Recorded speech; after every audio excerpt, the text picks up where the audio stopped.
Hello there, my darling dragon friends. Welcome back. My name is Ariel. I am the Sassy Dragon, and today we are going to be talking about the fragrance Sparkling Lychee from Kayali.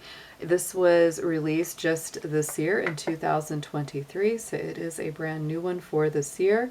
It was formulated by Gabriella Chelarue, and she has worked on a number of the other Kayali fragrances, including the very popular Vanilla 28. So this one is, considered to be a sparkling, light, fruity kind of fragrance from their Eden line.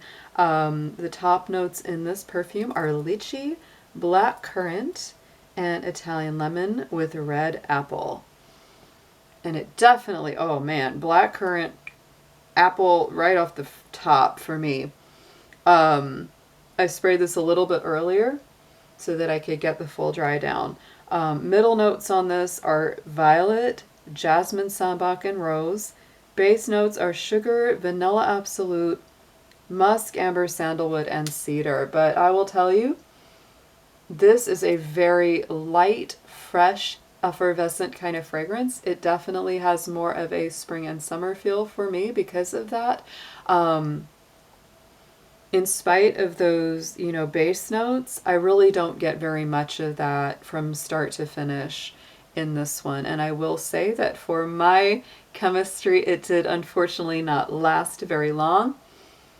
It's got a very bold, fruity sort of, beginning. I love the black currant in it. That's probably my favorite aspect because I am a big black currant fan.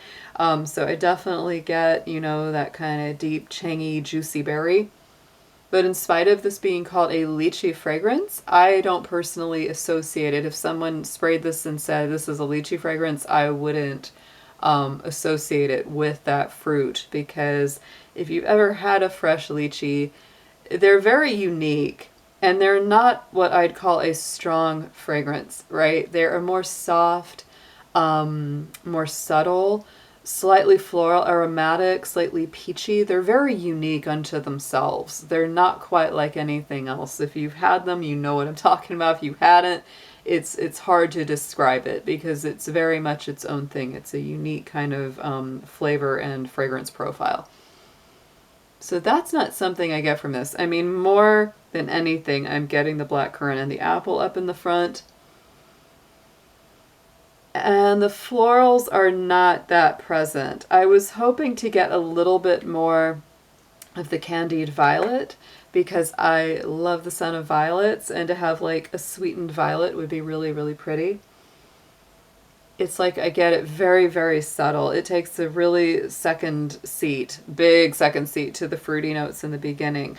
The unfortunate thing with this one, like I said, for me, longevity was just not there. It turns into a skin scent within an hour. Like I could barely smell it on my arm after an hour. It was just almost pretty much gone.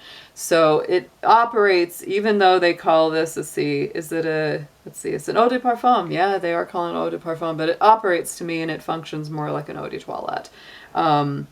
And honestly, it's like there is a little bit of a similarity to something like this, along with maybe like a Bath and Body Works kind of fragrance, where it's very fruity, it's young, it's kind of, it definitely has that sparkly quality. They're not wrong about the sparkling part of the sparkling lychee, but it's not giving me enough to want to go full bottle on it. Definitely not. I think that there are better fragrances that are similar, that if you like, those kind of sparkly, light, pretty, fruity florals, there's definitely ones that are going to last longer for you. Now, it depends on your chemistry. Everyone's a little different. For me, this one disappeared very quickly, but try it out for yourself because you never know. It might just click for you. If you really enjoy it and it lasts on your skin, then it could be a really good purchase.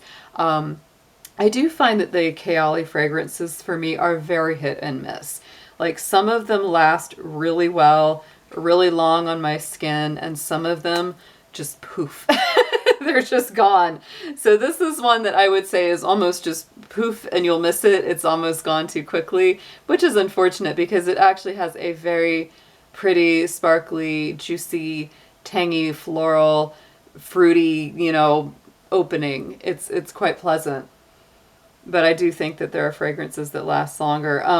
To me, like I thought about like the Ruby Orchid from Viktor and Rolf. That one is a definite peachy fragrance when it comes to, but it has that fruitiness that for me I like, you know, about these kind of, you know, fragrances, and it definitely lasts on me longer. So if you like something kind of peachy, that's a really good one. That one sticks around a lot better than this one did for me. So that is my quick little review on this guy. Check it out. Give me your comments and always, you know, your ideas or questions about it. Tell me if you enjoyed it or if you have it. And if there are other fragrances that you might like me to review in the future on this channel. Take care, y'all, and I'll be seeing you again very soon. Bye-bye for now.